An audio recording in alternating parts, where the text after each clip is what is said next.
The Probatus of Buffalo Calf Road Woman of Northern Cheyenne Indians.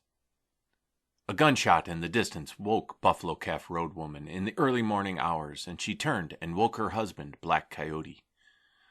The soldiers that had been pursuing their tribe of Northern Cheyenne Indians for weeks were getting close. "The white devils are near, my husband," she said, shaking him awake. "It is time." Seconds later, a call rang out through the village. "To arms! Awake, my brothers! Glory awaits us through the spilled blood of our enemy!" An advanced force of Cheyenne warriors had been stationed at the outskirts of the village in case the soldiers decided to ride through the night. The sounds of panic rushed through the village as the men collected their rifles and gathered to defend the women and children. Calf stood in front of the teepee entrance, arms crossed. "Out of my way, woman!" "I should be fighting alongside you," she snapped. "I have every right to fight as much as you do." She had always been the spirit of a fighter, her love and passion for her people unparalleled. Black Coyote hung his head. This was an old argument.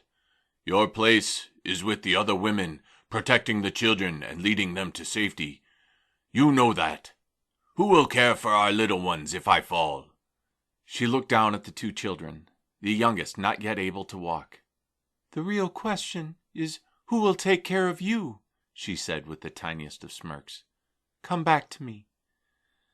They nodded and touched foreheads. He kissed her and each of the children before running out to meet the other warriors. A tear left Calf's eye before she could stop it, making her wipe it away bitterly. An anger built inside her that gave her resolve. Quickly she began to pack the essentials and take down the teepee. The warriors rode hard for the sound of gunfire to aid their fellow Cheyenne on the battlefront. Cresting a hill, they saw Rosebud Creek flowing down the valley below. Cheyenne warriors on one bank, soldiers in blue on the other. A heavy haze of gun smoke hung in the air, and the reinforcements moved quickly to cover. Chief comes in sight, the brother of Calf, called out to the new warriors, and a feeling of renewed strength flowed through the men. "You have made us strong again, my brothers. Let us drive these white devils off our lands once and for all." A wild cheer ran through the scattered men, filling the valley with the song of the Cheyenne warriors. The chief pulled Black Coyote aside and said, "We are barely holding this position. If they flank us, we will be lost. Take 20 of your best men and ride to the south. Come around them, and we will drive them to you." Black Coyote nodded and felt the weight of the responsibility. He would be dangerously exposed, and if he failed, his fellow warriors would be slaughtered. "I will not fail," he said firmly, grasping the forearm of his chief. Calf moved her children quickly with the rest of the group down the valley to a safer location, farther inside Cheyenne territory. The late afternoon sun lit the large field behind them, now littered with the remains of the village that were deemed unessential.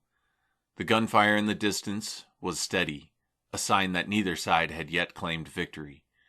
With each passing second of gunfire, her heart pulled to the battlefield. She again looked back across the village ruins and the field beyond where her beloved Cheyenne were fighting and dying. A single horse came walking across the field back to the village. It was a paint horse, like many of the warriors rode, like her husband, Black Coyote, rode. It became too much to bear, and she thrust the infant in her arms upon an elderly woman riding horseback. The pack on her back fell to the ground, and without a word she sprinted back to the horse, searching for the distinctive brown and white pattern that he rode. With every step she became more certain. Her husband's horse had returned without its rider. "He needs me now," thought Calf, moving through the tall grass with lightning speed. The horse, as if actually coming to retrieve her, stopped as she neared and turned so she could smoothly leap and slide on its back. As soon as her weight rested on the back of the horse, it launched forward back to the battle. Calf, an accomplished rider, just held on and let the horse guide her, trusting completely in its spirit and direction. To her surprise, the horse did not lead to the sound of gunfire, but instead to the south, away from it. She considered pulling the horse back until she saw several figures moving fast at the crest of the hill. They were her fellow warriors. "What has happened? Where is Black Coyote?" she demanded. While it was uncommon for a woman to address a warrior in this fashion, her tone belied a greater purpose and urgency. "He has fallen," replied the lead warrior. "I am sorry, Calf, we could not reach him. He is in the creek, fully exposed." She did not hesitate and spurred her horse in the direction they had just retreated, the calls from the warriors only faintly registering in her ears. Down the hillside and into the tree line she rode as she approached the creek. A gunshot from the far side of the valley struck the tree beside her, splintering wood across her face. The fire in her core grew. Carefully she scanned the creek for a sign of her husband. The creek was wide and shallow, with small rocks and gentle current, easy for a horse to ride through, but very open and dangerous to cross under fire. Her gaze locked on a figure lying in the center of the shallow creek. The rage in her core instantly transformed into desperation and hope, her love for her husband blacking out all rational consideration. With a full-volume war cry, she burst from the tree line, her senses faintly registering a simultaneous sound of gunfire and multiple bursts of smoke from the opposing side. The echoes of her voice, punctuated by gunshots, filled her ears as time seemed to slow. Calf pushed one hand in front of her, and the bullets swept wide around her. She rode on, the horse reaching the creek and splaying water high around them. The late afternoon sun cast long shadows from the trees upon the water, the smoke catching the beams of light as she pounded on. Again the valley erupted in smoke and gunfire, and again the bullets were deflected away by the outstretched hand of Calf riding hard toward her husband. As she approached, he lifted his head and they locked eyes. Gunshots were raining continuously on her, the soldiers growing confused and frustrated as each shot missed its target unexpectedly. Black Coyote shot a hand out to Calf as she neared.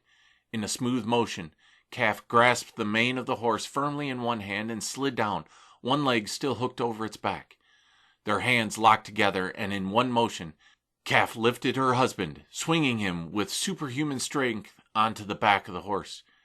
He grasped her tightly as she locked her legs around the bare back of the horse. "Hee-yah!" she yelled, and the horse lunged forward to the tree line. The gunshots behind them continued to miss their marks. As soon as they broke the cover of trees, the mass of retreating warriors appeared in the dense brush. Their curiosity compelled them to return.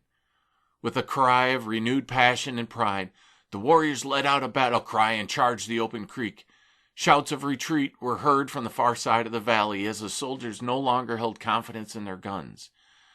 Calf rode swiftly over the hillside, away from the battle. She slid off her horse and gently pulled her husband down into her arms. "Where are you hurt?" she asked, panic evident in her voice. Black Coyote reached up and gently placed a hand on her cheek. She looked back and met his gaze. The setting sun now sinking below the horizon, he smiled warmly and said, "Congratulations, Buffalo Calf Road woman. You have passed your Probatus."